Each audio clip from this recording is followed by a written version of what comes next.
Texas Tiger Digs, and I told you something new was coming, and it arrived today. So I'll drop it out here. Now it's new for me, and you know, not new for me is not always new for everybody else, because you know I'm a little bit on the cheap side, so I tend to wait till things drop in price. So I rarely get out on the bleeding edge, but I guess this is about as close to the bleeding edge as I get, and it's the Nokta Fors Core. You know, I'm a big Nokta fan. I've got a Nokta Velox around here, and you know, and I've used it in some of my more wide open areas, and I have the 3-coil pack, etc. I have the full blown, you know, Nokta Velox experience, and I found it to be a very good machine. I've used it a little bit, but it's more a field machine than a park machine, and that's usually where I do my detecting these days. One of these days maybe it'll change.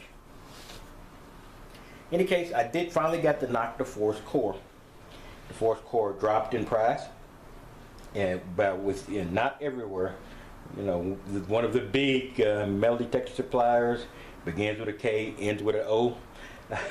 You know, they dropped their prices about $140, $150 or something along those range. I might be off $10 or $15 on both the full-blown pack with the three coils, and the coil and the pack I have here, the one with the single coil. I thought about buying the one with the 3 coils, but I really don't need 3 coils. I might need the smaller coil, and I'm pretty sure that by the time I would need that, the macro racer is coming out, and it is basically, from what I hear, a more ergonomic version of this. I don't do ergonomics, so it doesn't really matter to me. But you know, it's a more of a classical look of a metal detector, and at least metal detector in the States. The European versions have a wider range of looks than the ones in the States. So you know, I think it's going to share some of the same components and maybe even the same coils. So if that is the case, I'll probably buy a small coil at some point. Don't really need it now, and buying those coils would have drove it above the limit I've got. You know, I like to get machines that are within that 5 to 1,000 range, or somewhere in that range, which is about the mid-range of detectors nowadays, or the upper end of the mid-range. From the mid-range to the low end of the upper end. It makes no sense whatsoever, but it does to me.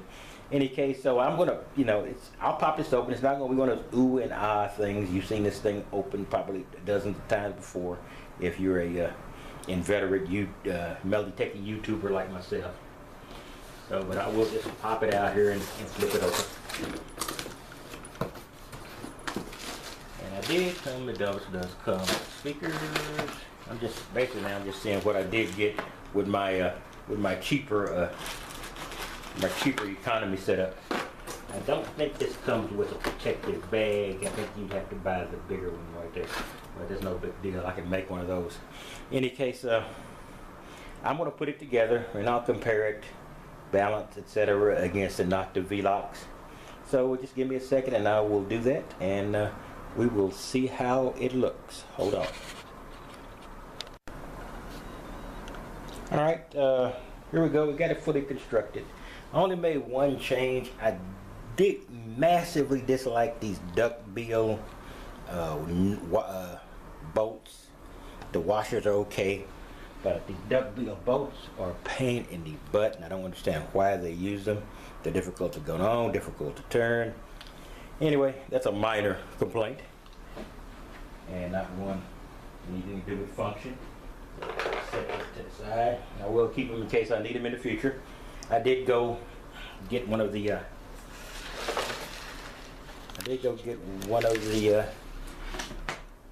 nylon bolts that I keep in reserve here, and I use that. It works fine, so that's not a major inconvenience. And they come with the usual cheap speakers you get with all machines when they come out. I think probably with the exception of some of the Mind Labs, at least has a good brand name speaker set. So I'm not gonna worry about those. I got speakers out the I've got headphones out the wazoo. No, I said speakers. I got headphones out the wazoo, so that's no big deal. Anyway, this is it, and it's fully constructed. And I did that without really consulting the instructions at all. And I have no leftover parts. So that's what I call a success. Anyway, so that's how I decide if something is really good, is if I can do it and just put it together without looking at the instructions. I will look at the instructions before I actually operate it much, but so that's pretty cool. Anyway, let me go get the other Nokta and we'll do a little stare and compare here, and we will move on to the next step.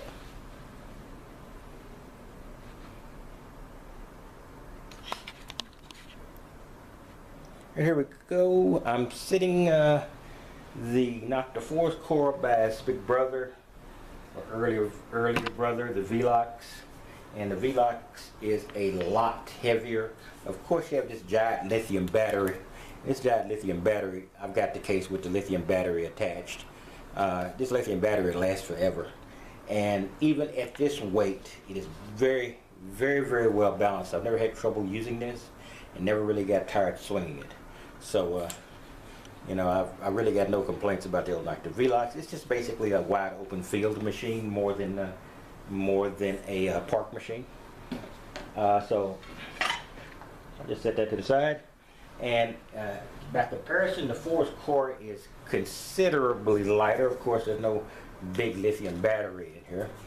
I think it's going to be yep, for AA's. So looks pretty good. It looks almost as well constructed. The battery compartment is not really sturdy, but you never have battery compartments that are. So there's nothing to be held against it.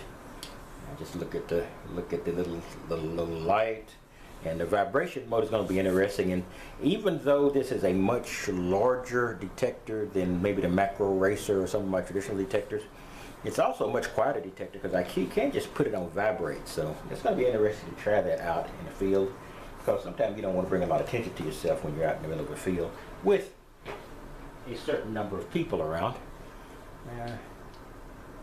This is another one of those. I'll just put this on. With a certain number of people around, so that would be handy as well. In any case, well, let me get some batteries in this thing and crank it up first. All right, we have the batteries in now, so let's do a quick switch on. Just do a quick make sure she comes on kind of thing. Good thing, good initialization. Now we've got target ID. I don't know if I have anything in my pocket to ID it against. Let's just hit a little iron here. Nice little overload signal. I like a good sensitive overload. Saves digging quite often. So you know, that's it. So we know it runs, and now we got to see how it works. All right, I will talk to you later. You have a good day.